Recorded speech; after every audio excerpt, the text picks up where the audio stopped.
Thanks for all staying, for everyone left in the room. Appreciate that. So I hate when somebody sets a high expectation of you. I'm going to massively under-deliver on that expectation the next 30 minutes. And maybe you'll be surprised if it's a little bit better than that. So I want to tell you our story as a business, a little bit more about Social Talent. This is a company I co-founded with my business partner, Vince. During post-recession, we set up our first company in July 2008. Horrible time to set up a business, a recruitment business no less. And then Social Talent actually spun out of that 2.5 years later. So we'll be coming up on our 8th anniversary next year, but became a proper software company, or begun to become a software company about 5 years ago. So today, our solution is what we call our industry-leading learning solution that drives recruiter and sales productivity in a measurable, scalable way. So it's a pure software solution that enables learning and drives the measurement of that and drives behavioral change within teams. We have about 60 plus employees at the moment. We work with about 1,000 customers in 90 countries. And we started with an investment of 4,000 euros from me and 4,000 euros from Vince. And that's the total sum of investment that's gone into Social Talent. So we did it the hard, lean way, which if anyone wants to know who's interested in running their business, is it a good idea? I have no idea. I didn't get millions of investment, so I couldn't tell you if that would be better. Maybe I'd be standing here talking about this billion-dollar business if we had of. So I'll tell it from this perspective of what we do today. This is our solution, just to give you context. This is what a user sees. She has a learning experience teaching her what she needs to know about solution sales, GDPR, whatever it might be, gamified within teams, etc. And her manager then has data around what activity did that drive, what behavior did it change on the different tools and things that they use. Talking about more of those leading indicators that were mentioned earlier on, and data on the change over time on different things impacted by learning behavior. So we're big believers in the data driving the learning. So learning outcomes measured through data that drive behavior within a team. And that's the thing that we offer to our companies, or to our customers. So 2013, still small. We turn over about $500,000, $1 million the year later, 3 million in 2015, 7 million in 2016. And we've grown our business quite a bit during that time, which for any of you who've gone through growth in a large company or a small company, you get the strains and pressure. So you're growing a sales team whilst your product is completely changing, your organizational structure is completely changing, and trying to keep some consistency with that. These are the businesses we work with today. We are primarily an enterprise solution, which is hard. A lot of expectations come with being an enterprise provider. You can't often start as an enterprise provider. You just don't have the tenure in business. You don't have the trust, and you haven't learned the mistakes yet. So we work with big global organizations delivering that kind of enterprise learning solution to those companies. And this is our first office. This is my home, Ballycullen. It used to be my home in Ballycullen, and this was my first office, which was a porta cabin, which cost me £150 a week, or 150 euros a week. And that was about as all we could afford. My business partner, Vince, was based in I.S.D.N in County Waterford in a rundown house he was trying to convert. And he had one heater, electrical heater, which was cabled 50 meters back into his house in the barn, which he tried to work from. So from humble beginnings, we came. This is the first Christmas party we had in Barcelona. It's myself and Vince, and our first two staff members, Holly and Nicola. And we set the tone by saying, even as a tiny company, we're going to Barcelona for our Christmas party. And then this is our return to Barcelona last Christmas, when we brought about 60 people, or 50, 60 people to Barcelona for our Christmas party 4 years later. We're off to Marbella this year, by the way, on December 1st. But I'll talk about why we make those kind of decisions in a second. So, give you some context. We're a little old Social Talent based in town, trying to hire predominantly inside sales and customer success. We're 98% export, selling software, primarily English language. US is our biggest market, UK second, and then in terms of mainland Europe is our focus. And these are the people around us who poach our staff, compete for us at interviews, etc. And we don't have the budgets and the brands and the beautiful offices they have. You'll notice there's nobody around us. So HubSpot are the nearest. That's the posher side of the IFSC. We're in the less posh side of the IFSC. When we moved into our current location beside the Gibson, it was a wasteland. Now it's a construction site. That's a step up. We have Starbucks, we have Eddie Rockets, we have a new pizza diner, we have people. We have companies like Yahoo next door to us. So soon the rents will become too expensive for little old social talent. But c'est la vie. So I wanted to give you context in terms of people, because people are what make our business. We do it all ourselves. It's proprietary technology and content, so we need super people to do that. And we've got to compete against these people. And we're not going to be able to compete against salary. We're not going to be able to compete against long-term career mapping and all the other trimmings that you'd get in a larger organization. We've got to come up with something else, and that something very much is our culture.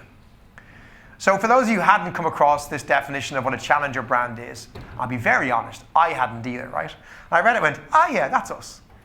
So we are a business who has ambitions bigger than our conventional resources. Some call us, and businesses like us, upstarts. We've no right to compete for these businesses. We were working with big multinationals as a tiny little company from Dublin when we had 5 staff. And we've no right to be doing that. But we kind of don't care what right we have. We want to go up against billion-dollar companies and beat them, or at least win over their customers. And we've got to do that by not becoming vanilla and not staying in the middle. I want to share that philosophy because I think it's important in hiring in general. Our kind of big vision is we want to empower every person and organization in the world to work smarter and live happier. Working smarter is my big mantra. How do you get people to do less wasteful things? We do so many wasteful things in every single job. It drives me fucking bananas when I see wasteful activity because it wastes the organization's time, the person's time, and it stops you from going home, spending time with the kids, going for an exercise, meeting up with your friends, all these wonderful things. I said to one of our heads of sales when we kind of come up with this work smarter, live happier, he was like, listen, I can sell work smarter to our customers, can't sell live happier. And we kind of said, well, we don't really care as founders. It's important to us. It may not sell product. It's not designed to sell product. It's what we believe, that life isn't about a balance between work and life. Work is something that's contained within the bigger thing called life. And our job is to make life bigger whilst keeping work balanced within that. So this is some of our team. Not all of our team like to be photographed on our website, including our finance director, Rob, typical accountant. He doesn't want to be in a photograph. I don't get it. Some others. But these are some of the people that make us today. Largest group of those are inside sales, and then customer success, marketing, other individuals you'd expect. And our dev team aren't on this list. They're not based in Dublin. And we don't want them there, and they don't want to be there because they'll get poached. We've had very little turnover in our dev team. We want to keep it that way. So you guys will never find out who the hell they are. That's my philosophy to you. So the question is, when people are so important to you, how do you attract and retain those great people? And how do you enable them to deliver and grow? And our largest customer base is recruiting. That's my background. We are arguably the largest provider of recruitment education in the world, formal recruitment education these days. And there came from a situation where there was nobody doing that to us being the ones doing it. So most massive multinationals who are doing innovative things in hiring, it's down to people in their teams being inspired by some of the content that we bring to them through our platform. And it's powerful to have that impact, to be able to meet people you've never seen before, never talked to, tell you that they've driven some initiative to hire 5,000 people based on something that you brought through them through technology. It's kind of really cool in different parts of the world as a guy from Dublin. But I'll tell you our story in terms of where we are in terms of the enablement and growth of that. So I'll start with this. And there's tons of things I could talk about around attracting and retaining the best, but I want to focus on one main theme that I think any of us could use. It starts with this book here. Anyone read this book, Exponential Organizations? Anyone? Shame on you. I'm going to give you a reading list of about 5 books over the course of this presentation. So when I go to good presentations, it costs me a fortune because I'm on Amazon going, shit, have to add that to my Kindle, add that to my Kindle. But it works out well. Great book by Salim Ismail. It examines the organizations in the world that have grown exponentially, a rate much higher than they should have grown. So these are companies with typically 50%, 100%, 200% year-on-year growth. Stupid growth, okay? And it examines the attributes they have in common. And it's a Bible for anyone, not just startups, for massive organizations or even teams looking to scale. Myself and Vince have used this for 3 years as a Bible of an operational plan to run the business because it holds really, really well. It's based around this framework. One is that you have to have what is called a massive transformational purpose, an MTP. A little bit different to a vision statement. An MTP is the big, bold thing as an organization or a team you're trying to achieve. This is really feeding into your team's purpose and selling into that. And then you have to leverage typically 6 or 7 of these different ideas or scale metrics. So you have the internal and external side. So interfaces, dashboards, experimentation, autonomy, social. They're kind of more your internal. And then the way you engage with the outside world, staff and demand, community and crowd, algorithms, leverage, assets, and engagement. And when you look at the top 100 fastest growing companies in the world in the last decade, they have the faster growing have leveraged more of these. They typically, all of them have leveraged at least 6 of these. Now, it doesn't matter kind of which 6 or 7 you use. It's the fact that you're in, because they're not for every organization. And that's what I like about it. It's not, prescriptive in that way. There is flexibility because every organization is different. But it's a really nice framework to work with. So I want to focus on this first part when it comes to attracting hire, this massive transformational purpose. So the whole idea is that organizations that don't have a massive transformational purpose, internally it attracts mercenaries. People who will go, do you pay higher than the average 87,000 euros per year? Well, I'll go work for you because I'm a mercenary and that suits me right now. If you have a massive transformational purpose, it attracts missionaries. And we need missionaries in social talent. One, because we have a cause we believe in, but second of all, we can't afford to be trying to attract mercenaries. And then to the outside world, when you deliver to your customers, it's quite transactional. It's based on price over value. People buy into it because you're the cheaper version of what they need for their organization right now. And that's what you'll transactionally typically be. But when you have an MTP, not only do you attract great internal candidates who are more missionaries, your product or your service, your offering, creates more emotional attachment with your organizations. Our first ever customer, I hope they don't mind me telling this story, was Oracle. And I was in a dinner with, at the time, the head of talent for EMEA in Dublin.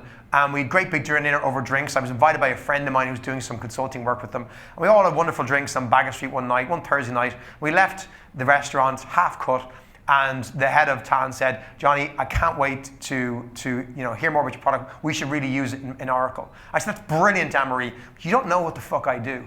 She went, you're right, I never asked you. And the point was, it wasn't about our product and our service and our offering. It was an emotional attachment. We're the ninjas. We wear green. We go out there. People buy into what we are. They believe in us. And then they find out a little bit more about what we do, and we match up or exceed that. And that's really important when it comes to the emotional attachment. Anyone here read this book by Angela Duckworth? Told you I'm going to give you a book test through this, all right? This is fantastic. So this is an examination of what leads to success. And in talent, this is such an important part of knowing what's going to work. And I've really been inspired by this book that Angela Duckworth wrote. She's a great speaker. She's done TED Talks on this, about the power of grit. And there's so many layers in this book, but I want to just focus on one thing. Duckworth points out the 3 types of attitudes to jobs. There are people who go and they get a job. For them, they see job as a necessity of life. I need to pay the bills. I should have a job. I'll get a job. Then there's people who do careers, and it's been mentioned several times, careers. They see themselves as on a journey to be a doctor or a sales professional. And each job is a stepping stone to other jobs in their long-term career. And we mentioned Gen Z having perhaps many careers. But there's a third category of people for whom their job is a calling. Their work is one of the most important things in their life. And Duckworth points to a study that surveyed tons of different professions.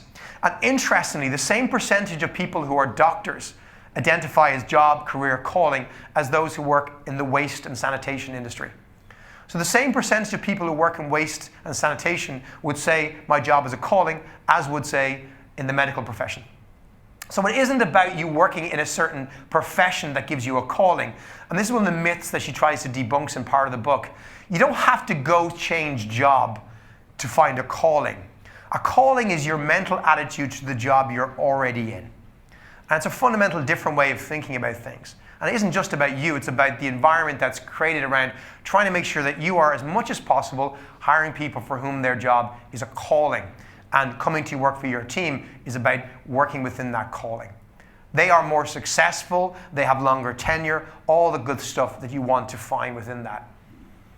These are the kind of businesses who put out that massive transformational purpose. If you haven't got the connection, that calling is very equivalent to the MTP. Someone's calling is another organization's massive transformational purpose.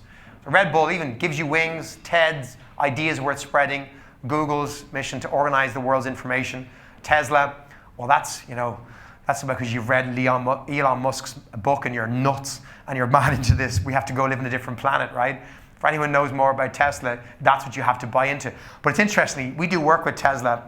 Tesla have grown their talent acquisition team from 50 people 3 years ago to 500 today. 50 to 500. They are the fastest growing company on the planet. It's insane. Now, they acquired SolarWinds and that made them a bit bigger. But they have grown at an incredible rate. And I was over at their talent acquisition summit in Amsterdam last month. Got to speak with their team. And their head of talent, Lee, was telling me that they attract tons of high qualified people in all roles, from Facebook, from Google, from all the big companies you'd expect. And they used to just hire them. The first early years of Tesla in Europe, they hired them. And they would fail. There was a perception that if I've worked in a Google, in an Amazon, in these kind of companies, I can work in a Tesla. They're equivalent, and they're not. Tesla expect you to do something that in Google, the analogy was given to me, might take 28 days, which would be faster than an average company. They give you 3 days to do it in Tesla. Elon Musk set the business a target of, I think, selling something like 50,000 Model 3 cars. I can't remember what the car and the target, let's say by 2020. And then last year, he tweeted one night, he was moving that target back to 2018. That was the first time his leadership team heard about the change in target. He changed the goalpost by 24 months via tweet.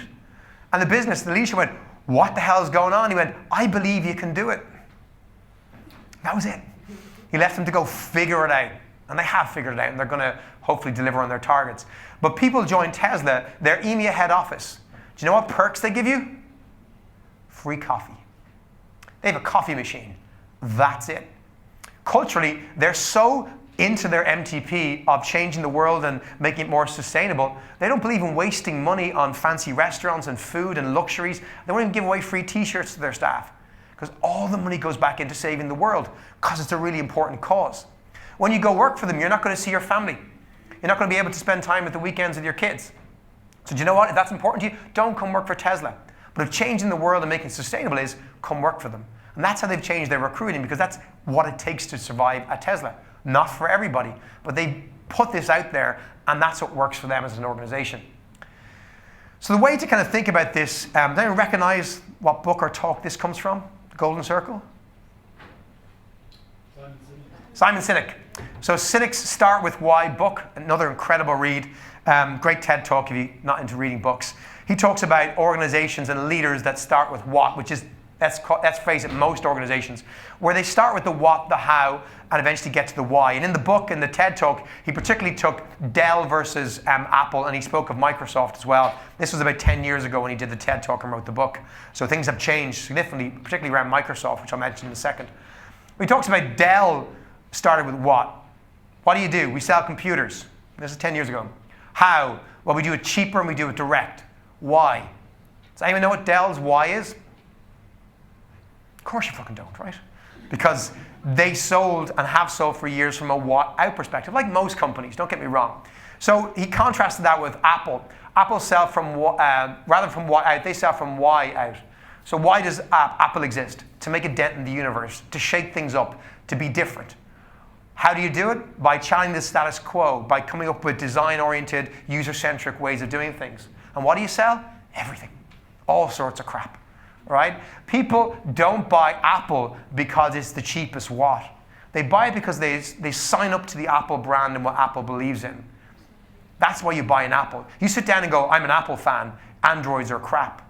Right? You actually aren't going into the technical reasons. You make the arguments because you just believe in Apple. You sign up for what Apple believes to you, not necessarily what the tech is straight like for like.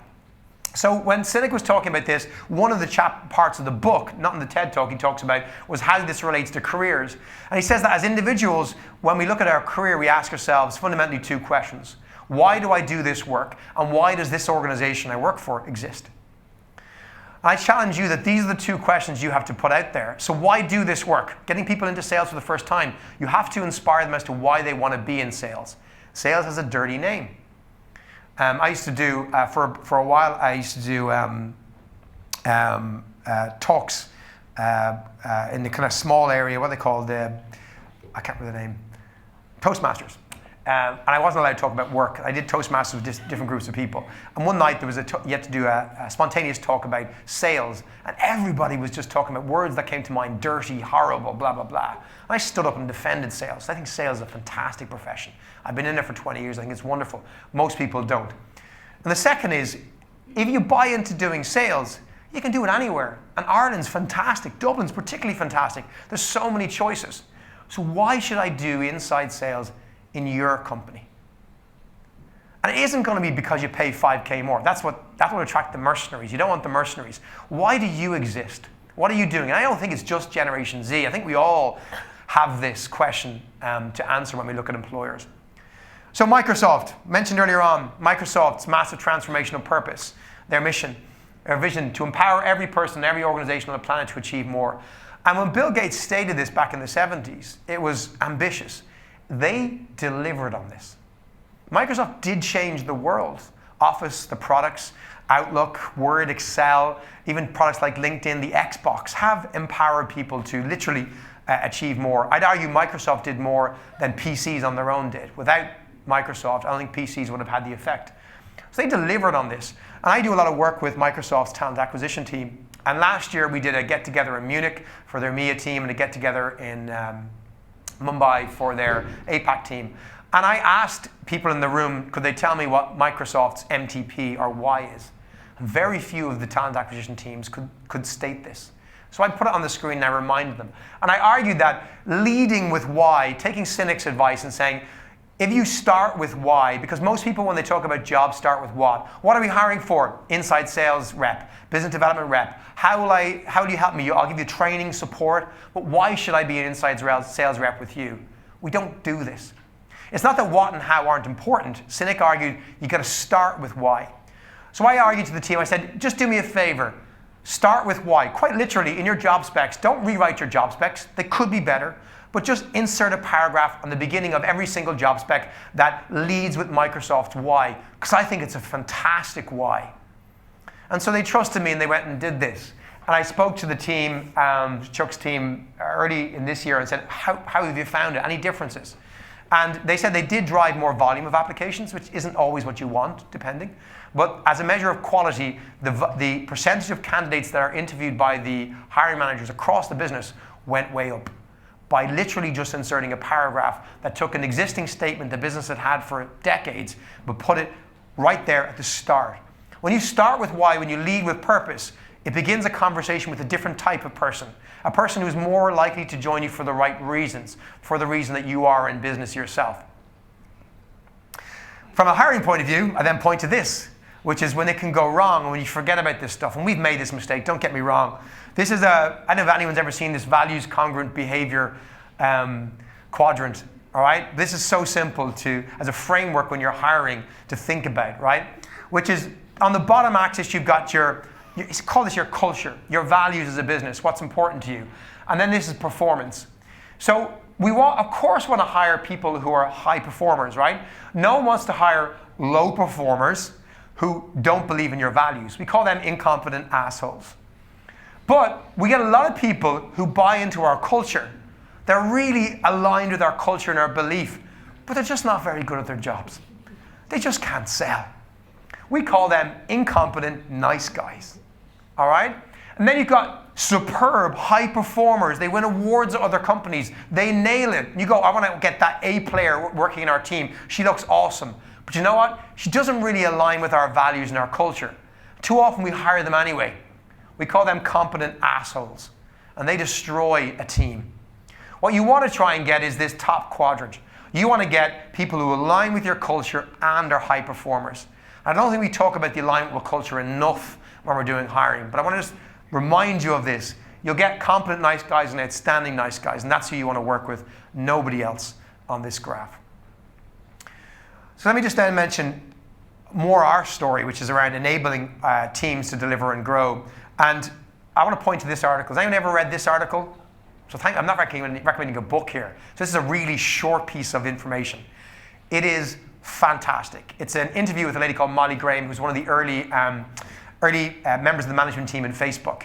Give away your Legos. And she kind of has that big whole half of the article, and then a whole bunch of commandments, which I'll get to. The give away your Legos is really important when you're scaling. So for startups and any team looking to do high growth, it's really important. So the Lego analogy, for those who has kids who use Lego, play with Lego, right? You might get this. You probably helped them build this stuff, right? Her analogy is that when you build the Lego set, it takes a long time, maybe a couple of days. Younger kids, you build this complicated set. Anyone who's built Star Wars Lego knows all about this. When it's built, you're so proud of it. It's amazing, the accomplishment. But if somebody comes along and says, I want you to give that Lego, that beautiful, Death Star you built, I want you to hand it to her. She's going to smash it up and try and rebuild it because I want you to build a different Lego set. That person's not going to give up that Lego. Like, this took me fucking days to build. She doesn't have a clue how to build it. Listen, I figured out she's no good at building Lego. And the point is, in a management culture, you need people to go and build bigger Lego sets all the time. That's advancement and evolving in your job. But people want to hold on to the old stuff, the responsibilities, the stuff they had, the departments they were involved in. But you can't go build Lego unless you hand it over to somebody else. And yes, somebody else won't, she's not going to build as great a Lego set as fast as I did. But she'll learn. And you know what? I'm going to build something bigger and more important, so it's okay. And this challenge that organizations have in scaling is that you have to give away your Legos very frequently, quite often, because you need to move fast. It could be 3 to 6 month cycles, not 2 or 3 year promotions. Really fast as you scale and grow. We now need 3 people to do what you used to do because you need to do something else. And that person's kind of go, but I'm the expert at this. And you go, I know, I need you to be expert at something else. And these people are going to run that thing you used to run. It's really hard. Great insight and way to analogies there. But you summarize these commandments is the summary of this. And I'll zoom it in so you can see them. So one is, for those of you, and it's company, but it's also team oriented. You don't just have to be a company starting off. One is make a list of the qualities you want your company to embody. It's so important. Values before policies. You can write loads of policies and change them as long as your values are consistent and clear. What are your values? To treat people well. Well, you can write comp and bends policies off that all day long. Once you stick to the core value, treat people fairly or well, whatever it might be. Our families are important to us, whatever you want there. Write down what you're doing in the world. What's your vision for the change you want to make? A lot of organizations I work with, they get the idea of starting with why and purpose, but it's not clearly communicated from their CEO down. She might not have communicated it to the business, and therefore they're struggling to get their head around this. So I get it. It's hard. The model I use is to try and say, what is the effect you have on your customer's customer? That story is usually your why. Not your customer, not you. You're not relevant. And not even your immediate customers, but your customer's customer. I'll use the example of SAP. If you go to SAP's website and you go to their career website, they have different stories about how SAP cure cancer, feed kids in Africa, and all sorts of wonderful things. Now, SAP don't do that, but companies who use SAP, it allows them and enables them to do these wonderful things. And they're the stories they tell. And it's quite powerful, right, in trying to find that purpose. Communication. I cannot underestimate the value, and I forget it sometimes, of re-communicating your purpose over and over and over again, reminding people of this MTP or purpose, this why. And then focus on hiring quality people rather than speed. We fucked up on this one, massively. We scaled, probably the biggest scaling we had was last year. We needed to really grow our sales team, and we wanted to grow fast. And we didn't stop to think about who we needed. And we even hired for roles that then changed, and then we had to get rid of the people that we'd originally hired because they weren't right for the roles we hired for. So focus on hiring quality people rather than speed. Don't lower your bar just because you've got to hit metrics, right? I know it seems instinctive and we'll all nod our heads, but it's just so true. We'll come back to bite you and fire people. And that's a hard one because my closing slide is going to make that sound weird, but I think it does align. People who aren't right for your organization, it's not right for them to keep them in an organization. It is fair to get rid of them. Not right now. It's hard to have conversations. A lot of people avoid conflict. But if someone's not right, they're never going to work out, end it quickly. All right? If you hire someone and they're just never going to work out, they're not hitting the numbers, rather than give them another 3 months and another 3 months, largely that's just avoiding conflict. But I was saying, you know what, just sever ties. Do it well, do it nicely, be super humane about it, help them move on, but get rid of people who aren't going to work out in your organization fast. That's what we learned, particularly in a sales organization. They can be poison. And weirdly, high performers, and most of you who run large sales teams will probably get this. When you have high performers and you have low performers that you're not dealing with, that you're not managing out, your high performers get really pissed off. Because you know what? You're treating them the same as these people who don't deliver like they do. And they feel this is not fair. And they get demotivated by that. It's really important. Leaders. Hire amazing leaders as early as you can. Growing your team, invest heavy in that. It's more expensive, but you need to get the right leaders in place. Even when there's only going to be 2 staff, you might think, I don't need to hire a 200K person. You know what? When that team is 20, you will need that 200K person. And the person you hire now will set the tone for the 20. So get the right person in early and help them grow. Principles over process, always principles over process, right? You can get lost in the process. And keep giving away those Legos and tell everyone around you to do the same. I was given a great analogy last year, is to only hire people you will be willing to work under. All right, I thought it was a nice way of thinking. I'm not always comfortable with that myself, but it's a nice aspiration. People you'd be willing to work under, because you've got to always be comfortable moving on. Because it's fearful. People are afraid of what they don't know, moving on to the next role. I'm really good at what I do now. I'm not sure if I can do this next job, so I'm just going to hold on to this job for as long as I can.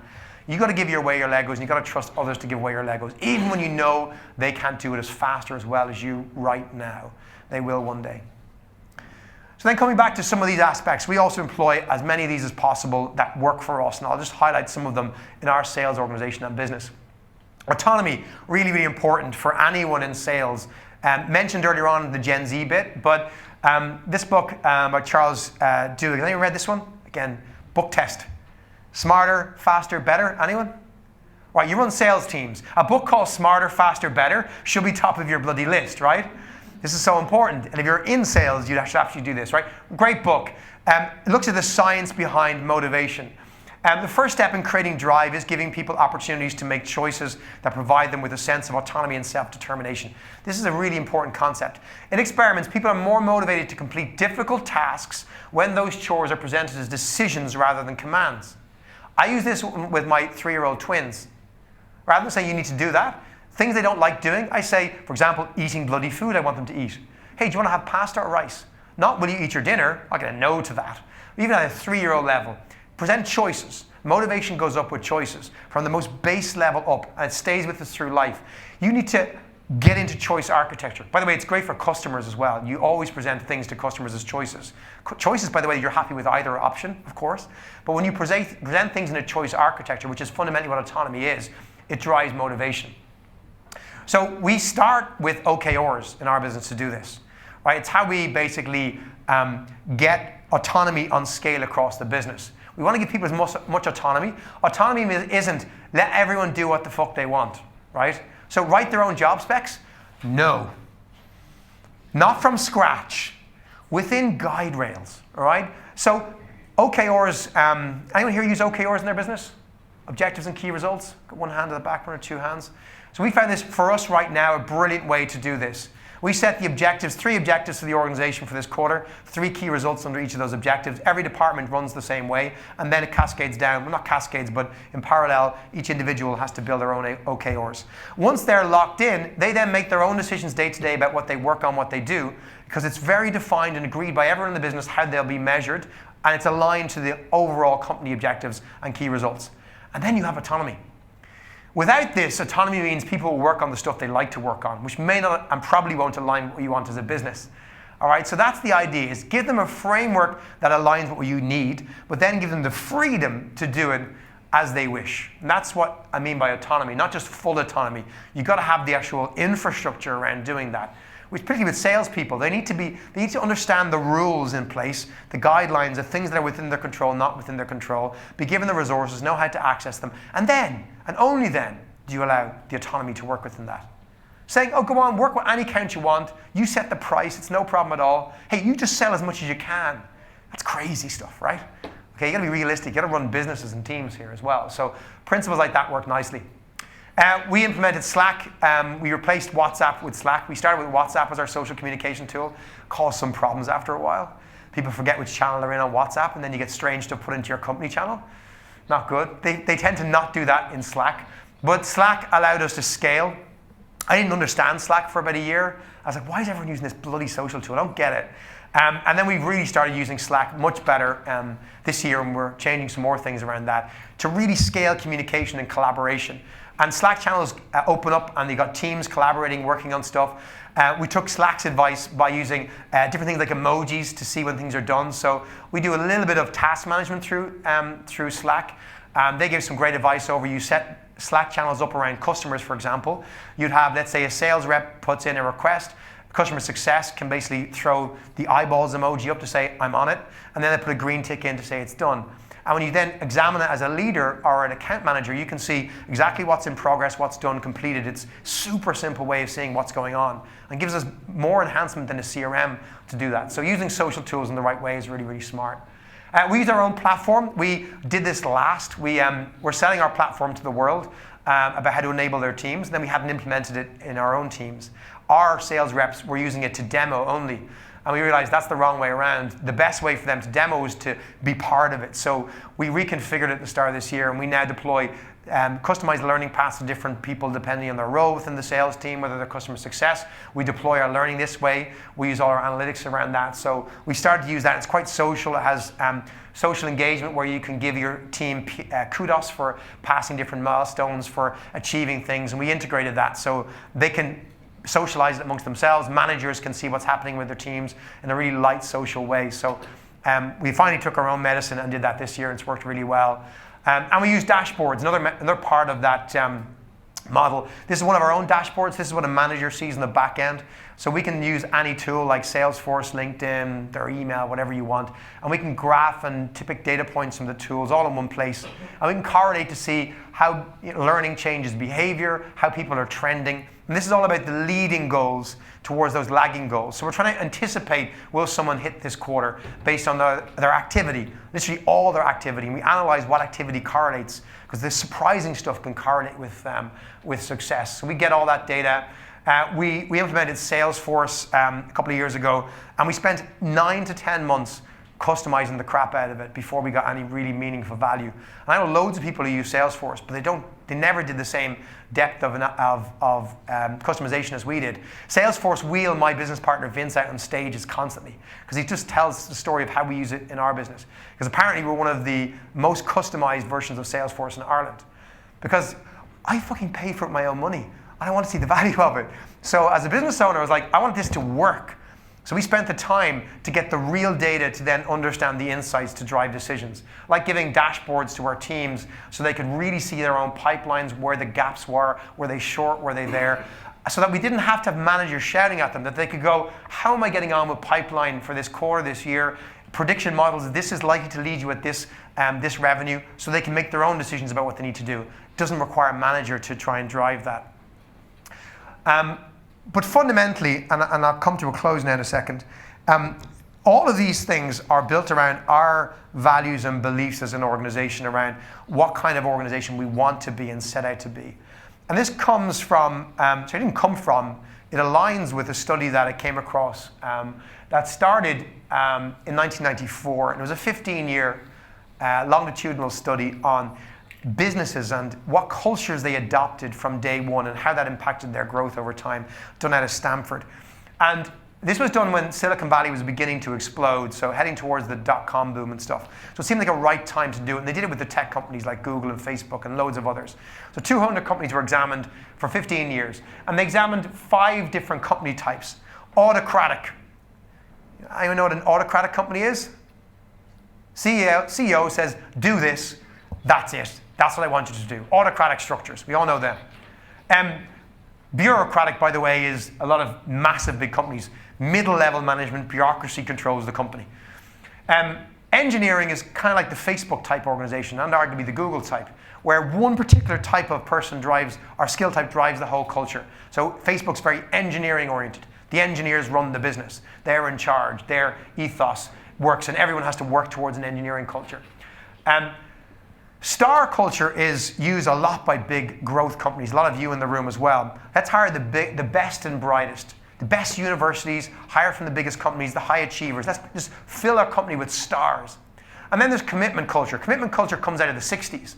Let's give people a place where they are comfortable with, will support them for the long term. Very much out of favor in a world where you think people want to move jobs over the years. So over 15 years, 200 companies examined, they found that autocratic companies, their chance of failure was massive. Boss saying, do this, you're almost certain to fail. Bureaucratic, okay. Engineering, flat, not very successful model. Stars was not bad, but the most successful companies, and none of them failed, was a commitment culture organization. Organizations that commit to their staff. Now, it's a two-way process. We will support you if you support us. Who don't just say, well, you missed your KPIs this quarter, you're gone. They go, what's happening in your world? Can we support you? You're a good person fundamentally. We're going to work with you. And we're going to bend the rules for you, give you more time, work with you. Need more time off? Tell us what's going on in your life. We'll support that. It's okay. What's going on with you? Organizations that have that commitment culture that go, once we have the right people, and that's the important part about firing people fast. You don't commit to people that are no good and not wrong for your organization. Once you have the right people, a commitment culture statistically wins out over every other culture type out there. And it's the culture that we chose for our organization, not because of a study, we came across this much later on, but it's a study that it's a type of culture I would encourage you to foster within your teams. Not because it works the best, which is what the data says, it's also the one that feels the best from a human perspective around who you have in the organization. And I'll close with this, which is one of our directors talked about this at a board meeting last year with us when one of our sales leaders was talking about the way to happiness is to get everyone on target. And he said, no, it's not. Everyone thinks that everyone's going to be happy once they're on target. That's the wrong way to see it. His point was that it's having clarity, first of all, over how to make target, and then feeling like you're in control of your destiny to get there. That sounds like a simple thing. It's not always that easy.